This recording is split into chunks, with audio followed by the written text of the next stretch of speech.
Hey, this is 15, a bonus episode with Luke and Dan here. Hello, Dan. How are you?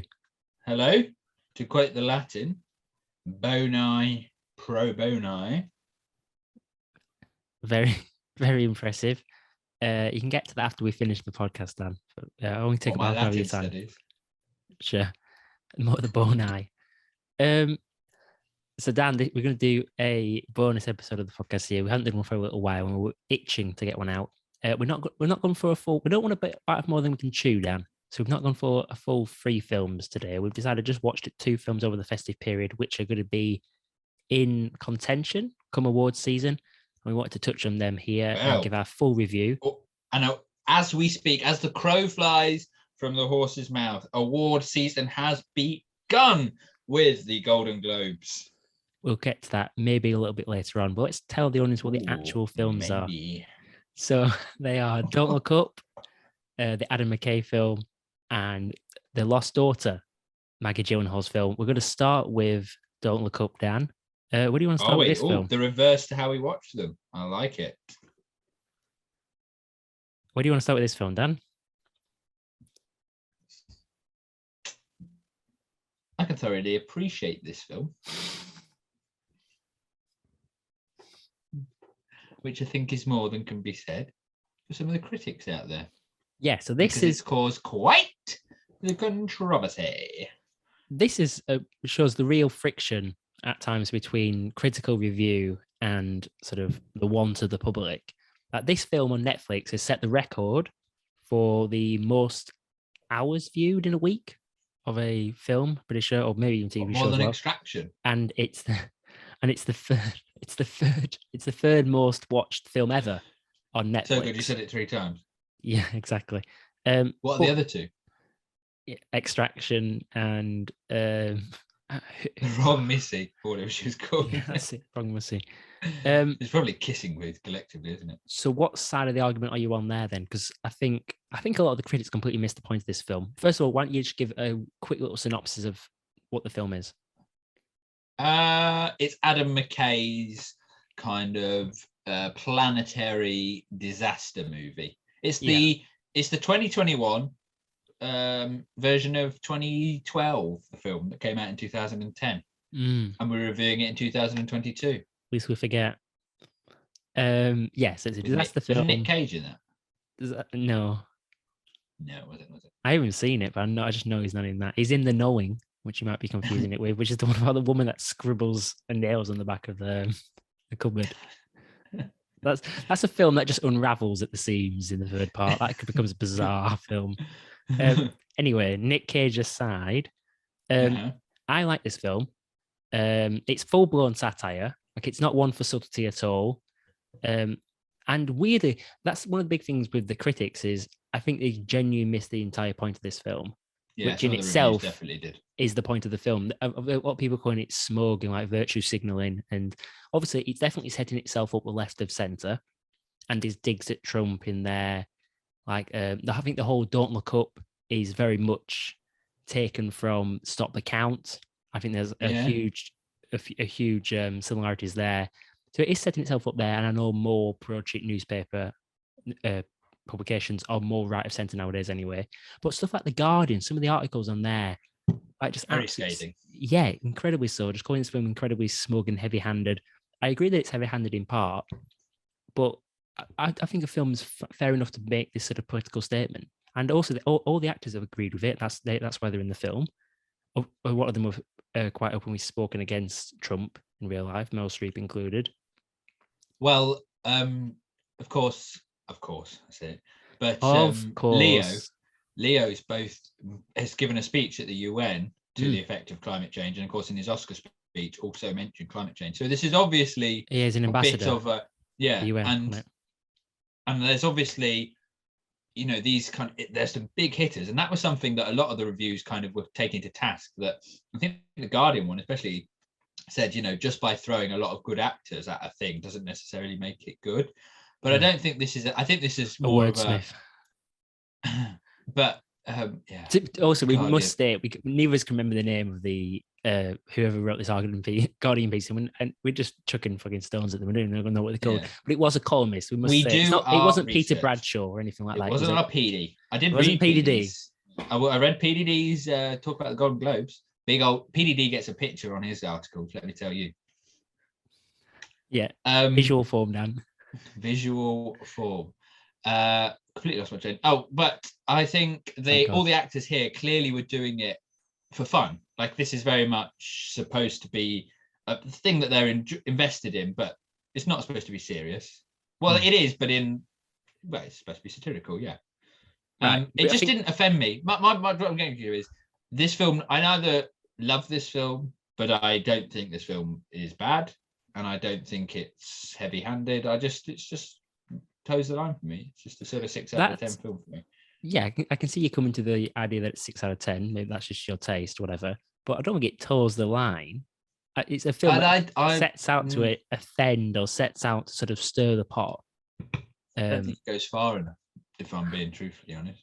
How so? What would you like to have happen? It's just that it doesn't, for me, there's too many conflicting kind of elements that he's trying to do here. So the one hand, there's this sort of slapstick comedy. Well, not slapstick comedy, but actually, there's this slapstick, silly comedy going on between Jonah Hill and Jennifer Lawrence, which is sort of heightened in a way by this really perverse performance by Mark Rylance and Meryl Streep. These two, which I enjoyed. Don't get me wrong; they're supposed to be comical, but you're supposed to be laughing at them, and they kind of feed into this kind of weird comedy that's going on of basically political ineptitude and money corruption in the high end of US politics, aren't they? I agree to a point there, especially. So a lot of times what happens is when you come to write comedies, you make characters relatively narrow and like in terms of scope, and so they're quite two-dimensional because you have to make them very clear to the audience what their motives are, and that like makes stuff funny what they say. Yeah. And I think Meryl Streep doesn't have any depth to her. Mark Rylance's character is caricature. He's a very good actor, but it is caricature. On an individual level, I thought he was very good, and actually, I think all the performances they command their performances, but I think the performances they're commanding sit at odds to the rest of the film. I think the film is satirical, and they're running on a comedy level. Yeah, sort of, you can notice it. I'm almost expecting Jonah Hill to start doing one of his kind of raps. You fuck you, man. It's bordering on that kind of absurd, sweary kind of. Yeah. But I'm a big Jonah Hill fan. I absolutely love this sort of this cackling sycophant, sort of this weird nepotism character. I really is it like. So bad to be rich? Yeah, what if we're rich and alive? He's good. He's needed there. No, it is. He is needed there. Yeah, I think I accept he's in complete full comedy mode. I love Jonah Hill in that. Let's talk a little bit about Adam McKay then. Something that didn't work for me that has worked in his previous films. Like, he's quite famous for this intertwining of pop culture. Yeah. Like, it really worked in The Big Short because it was a lot of jargon and difficult terms to understand that he explained them in intelligent ways. With Anthony Bourdain and with Margot Robbie, didn't he tell them stories through them and got them to explain theories and stuff. It didn't really work in Vice. In Vice, it didn't really work at all. It sort of played at odds with like the weird, horrible character of Dick Cheney, and that didn't work in a biopic at all. There's some clever bits in that, like halfway through the film, he rolls the end titles. That's fantastic, really clever little idea. In this, it worked in part in terms of the whole social media vibe and like people working about optics through Dicaprio's character and saying, "Oh, they love the sexy astronomer" and all that sort of stuff. Yeah. But it didn't. I didn't think it really worked. Yeah. With Ariana Grande's character, I think that was just the bottomless well of Netflix, and they went, let's just get Ariana Grande in there. And what do you think? I actually didn't mind it. Oh, really? I think that was very much satirical, and that was the swipe that she took in quite good humor at the just sort of, and I'm going to use my word, people playing bingo, the vapidness of that celebrity. That's what it's kind of saying. And yet they somehow have great sway in the modern world of, because of their influence. I think everyone's just finished their shot at home after listening to that one now. Exactly. Drink. This film as well, perfectly sets me up for my favorite quote of all time, which you've heard so many times, the John Updike Would one, you the rather? novelist, which shit dick, so dick shit, is fame is a master eats into the face, because that encapsulates DiCaprio's character. Let's talk about the story arc of DiCaprio and Jennifer Lawrence there. Jennifer Lawrence, I wanted a little bit more from her in this film. I think again, it comes to what story are they trying to tell? Because I think a little bit their storylines get a bit muddled in the grand scheme of things. And to a certain degree, that this film achieves quite a high level of normalcy. And what I mean by that is kind of true of life, because everything is a bit muddled in real life, and you're not kind of a good guy or a bad guy. And everybody kind of just bubbles along and makes mistakes, and they seem quite human. And I did like that. But Jennifer Lawrence you don't really like her. She's not very compelling. And yeah, she's telling the truth, but she's sort of doing it in quite a whiny way, which I guess is the point he's trying to make, because they make a whole thing about social media, about the fact that, nobody likes you because you're just screaming and shouting, you become an internet meme. But I don't know if it's thoroughly thought through, like why make this character like this? There's no real need.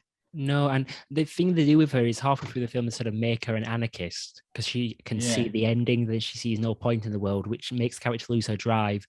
And I completely forgot Timothée Chalamet is in this film. Timothée Chalamet is in this film a lot. Well, that's what the Guardian said was the one good thing about this film, that he brings a kind of conflicted truth to his character, because he's a Christian rebel, but he's a rebel, isn't he? And but in a time of crisis, he kind of reverts to all that he actually knows, and that's kind of Christianity and his faith that he's been brought up with. So he's trying to define himself, but struggling to. And in this moment of crisis, when they all are about to die, I rewatched Silver Linings Playbook, which we last week, well, the other day actually, and I know it's quite a crowd-pleasing sort of a film, but Jennifer Lawrence had an incredible sort of tenderness and sort of vulnerability to her, which you could easily bring to this character, and that sort of seems lost on the way. Not.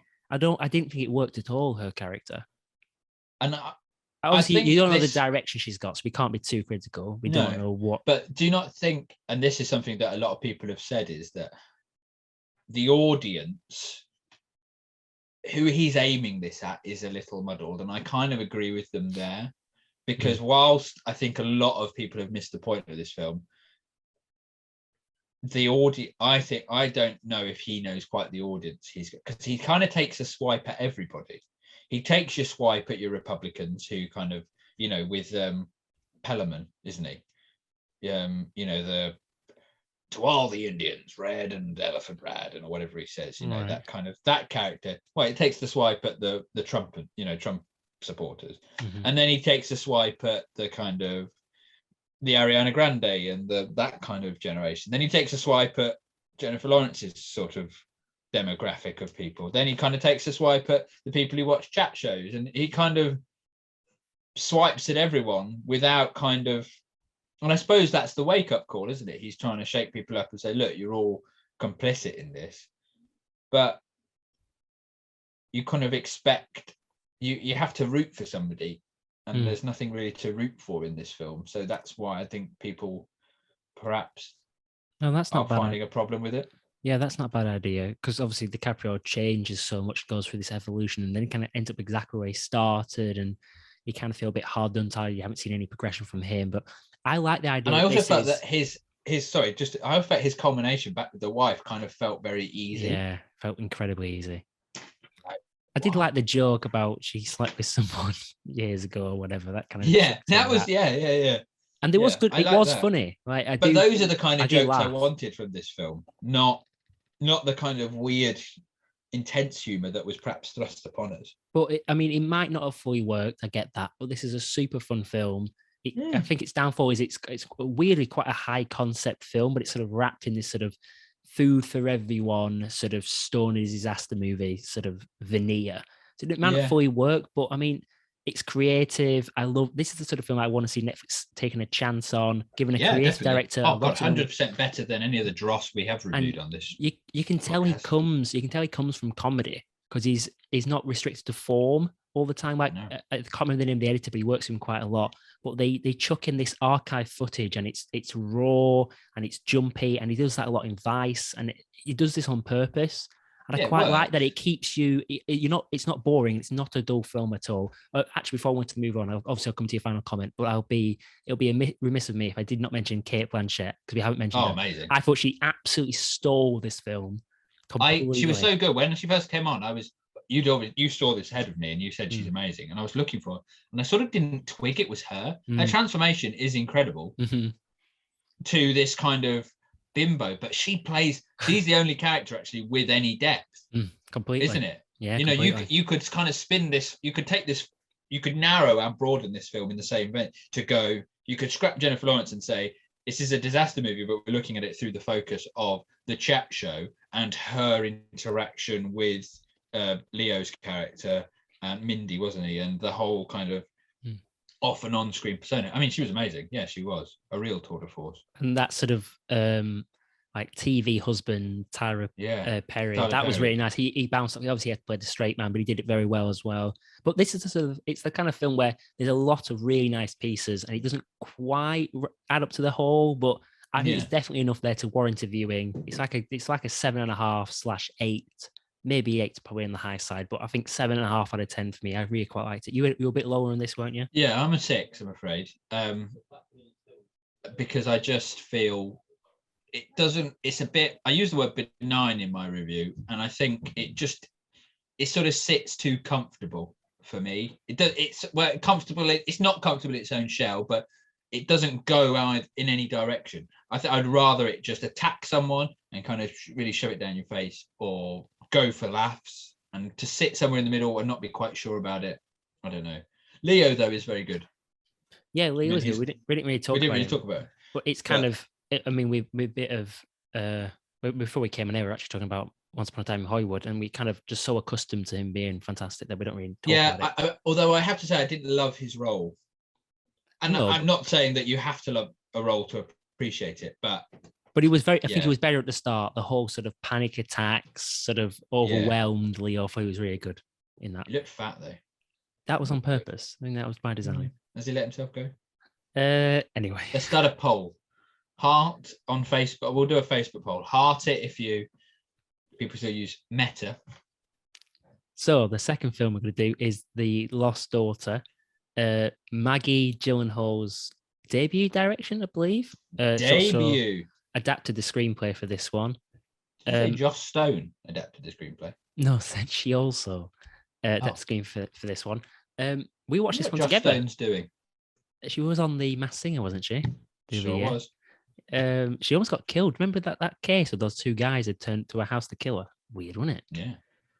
And do you remember when we discovered what happened to Duffy? Oh yeah, I said for years, where was Duffy? Obviously, we shouldn't joke about it. It's horrendous. No. But you can make a movie out of it. It's like Don't Look Up and Stop the Count. You can make an adult movie out of it. Where is Duffy?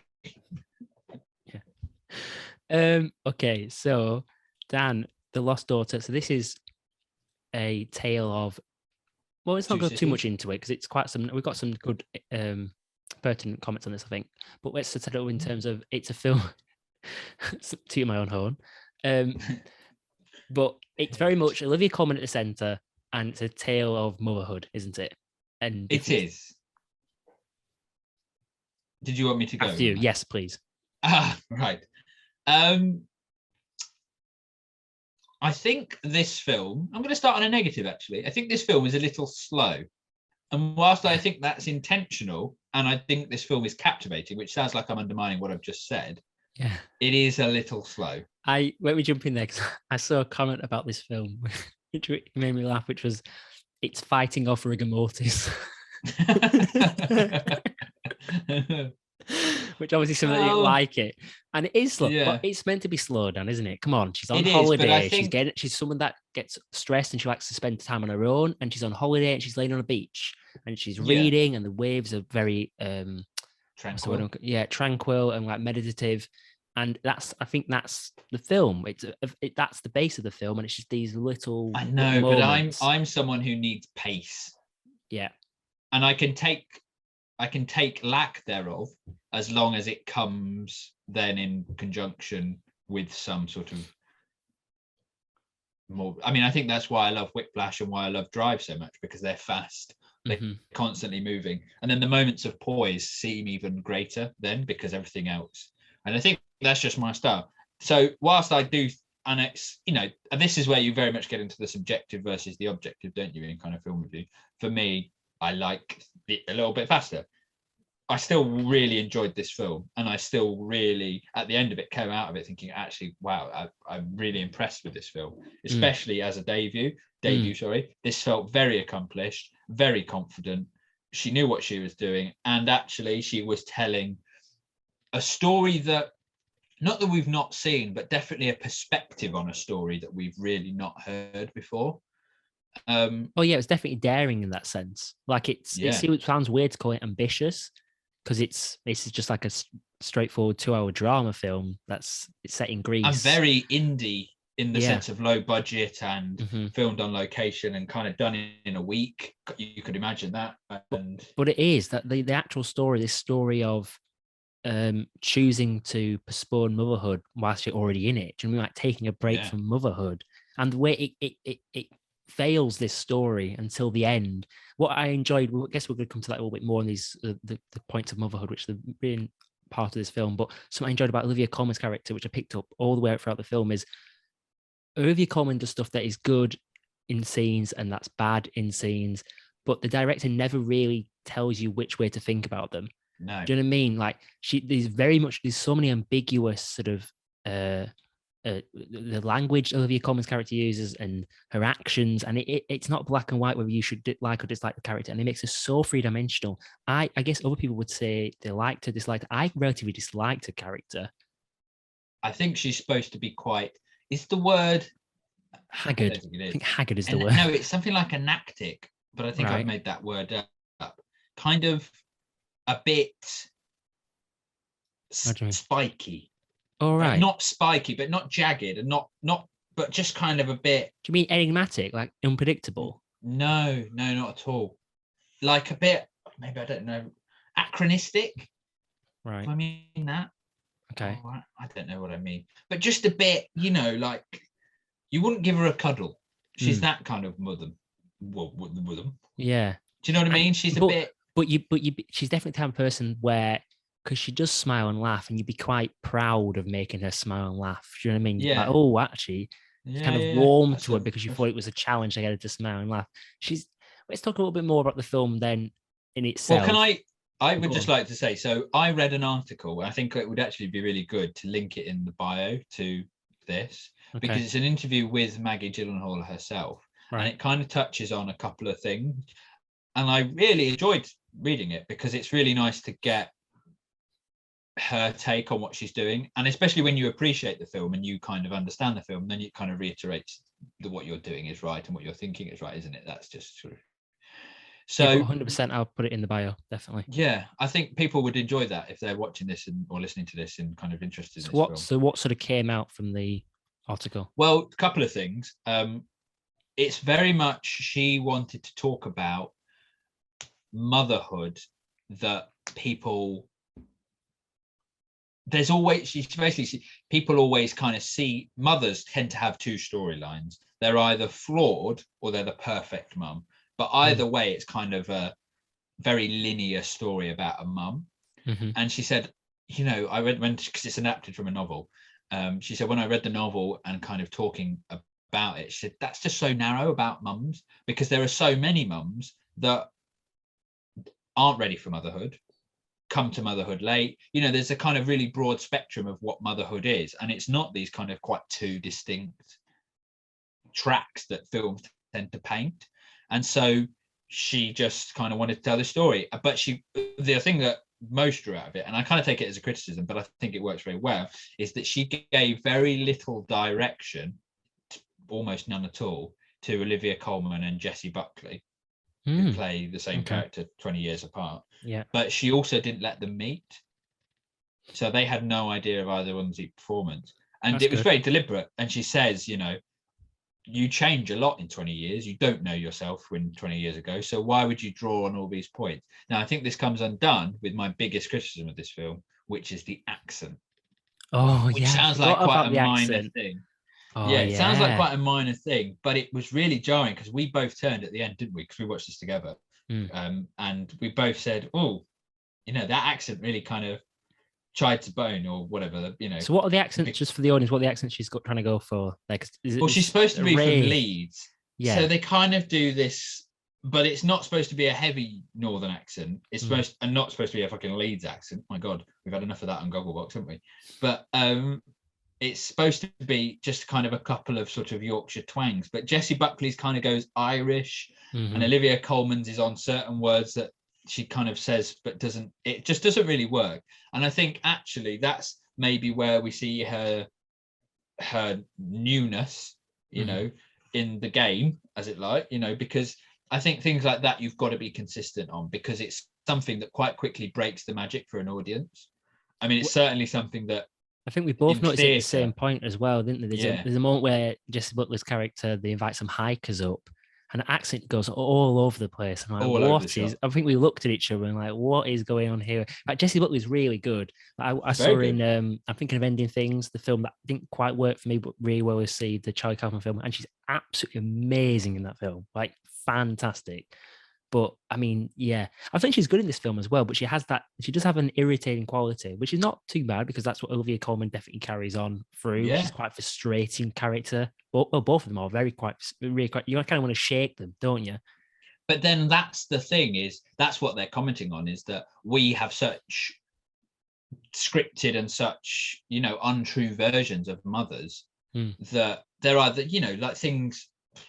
I can't even think of a film about a mum now. Should we talk about the other mums that are in the film then? Well, yeah. There's the other family, which are they from Queens or from the Bronx or Queens, something? That's right. Yeah, they're from New York, and they've come to this island, and they're supposed to be kind of mafioso, or certainly they have a sort of, not in terms of they're not Don Corleone and they're not running the Godfather syndicate, but they're very much supposed to be, they know people, they beat you up, they wouldn't think twice about this sort of stuff. Don't mess with that sort of family. Don't sit near them at the dinner, sort of the and savoury shared catering area. And they kind of come in and they ruin the tranquility that is painted very quickly and very nicely. And they're at total odds, because you get this kind of view of Olivia Colman as she's a university lecturer, right? So she's quite sophisticated and quite reserved, and this is supposed to be very, very much a sort of, this is the sort of thing where you tell your children to be shush, it's quite an upmarket sort of film, and then they come in and ruin it quite quickly, which is nice. It creates the tension over something very minimal, and actually the tension in this is really quite intense throughout, and nothing happens. She takes a doll off them. Do you know what I mean? It's very minor. But I think ending, I think we'll get to it in a second. Talking about the doll, though, I think the doll's quite important, because the doll and she kind of says it herself and gives away her character before we get the full conclusion of her, which is she's just a very selfish person. The protagonist, she goes off instinct. Why did you take the doll? Because I wanted to. It's kind of perverse. It's very selfish, self-absorbed. But that weird. Is the character, isn't it? That is the character, and there's no case of redemption, because in life, I suppose we talk about normalcy in Don't Look Up, and this takes it to the next level. In life, you don't redeem yourself. You don't learn to not. If you're a selfish person, you don't learn to not be selfish. But your life, people either make they bend for you, or they don't. They bend for you, or you cut them out of your life. Exactly. So obviously, she was selfish as a child with Jessie Buckley, and she was selfish with her children. She just leaves her children for 2 years. She's selfish. She did what she wanted. She went on a fucking shag fest. And there's no remorse. But that's what kind of makes the film. The part of the film where you have this moment where she gives the doll back to the struggling mother, and it's this idea of what was I going to say? Well, you'd expect this film at that point to be like, oh my God, thank you, and have a kind of heart to heart, but she doesn't. The woman kicks off. You've taken my fucking doll. Like, my child's been crying for a week over this. Like, what the fuck? And I was opening up to you and being in, kind of revealing some intimacies, and now you've kind of abused that. It would break down like that. But then Olivia Colman, at the end, we got from following immediately after that scene, we go and see her talking to her daughters, and she's got a really quite a healthy relationship. And there's a scene earlier on where she's on the balcony and she rings them and they don't answer to her, or they can't talk, and it really winds her up. You get that moment of just kind of irritation, and it shows that the kind of ball has flipped, so that even though she's a selfish woman and she's not particularly nice and she acts on instinct, now at 48, which they make so much, talking about age, it tells us now suddenly that she is a mother and she's ready to mother and she's looking and she's enjoying motherhood. It's definitely a point that you said, her kids aren't, which is just right. A lot of people don't, I mean, although it seems more common now, a lot of people don't really choose the age they want to be for motherhood. And she seems mature enough now. Even though she seems mature enough now, she still exclaims how much she enjoyed not seeing her children for 2 years. When asked how did that feel, and she was like, amazing. She said it through tears, because that's the taboo of not being able to say that. And that's the whole point of this film, which is allowing mothers to speak candidly about the experience. And it had to have a woman to tell a story, not to be so sort of like, oh, a woman should tell the story. But it just makes sense. Oh, children are a joy. Oh, my bread and butter. I wouldn't change it for the world. No, it's fucking hard work. And 18 years of fucking shit. Do you know what I mean? That's the truth of it, isn't it? But I do like the film, and this is why I like how you said a performance was assured Maggie Gyllenhaal as a director. But I know it's an adapted screenplay, so she's kind of tied into the scriptures to a point. Yeah. But she does get stabbed at the end.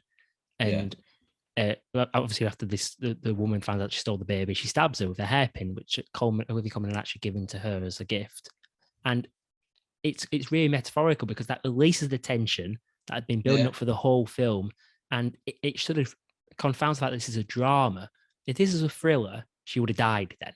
And it would have just sort of died, and it'd been weird. And it wouldn't have felt right. Axe or something, wouldn't it? Yeah, but this is not that film. It's not that sort of film at all. It's more than that. It's trying to transcend that. It's actually trying to have a voice, this film, outside of just the 2 hours of visual content for you. It's trying to make you go home with something, and it completely succeeds at that.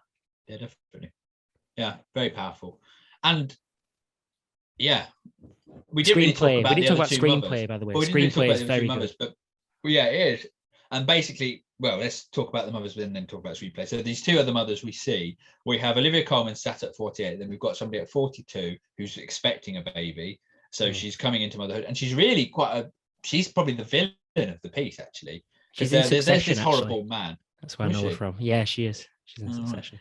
There's this horrible husband who we know his character. He's a pig and he's a dick and he's not ready for fatherhood and he's a gangster. He is what it.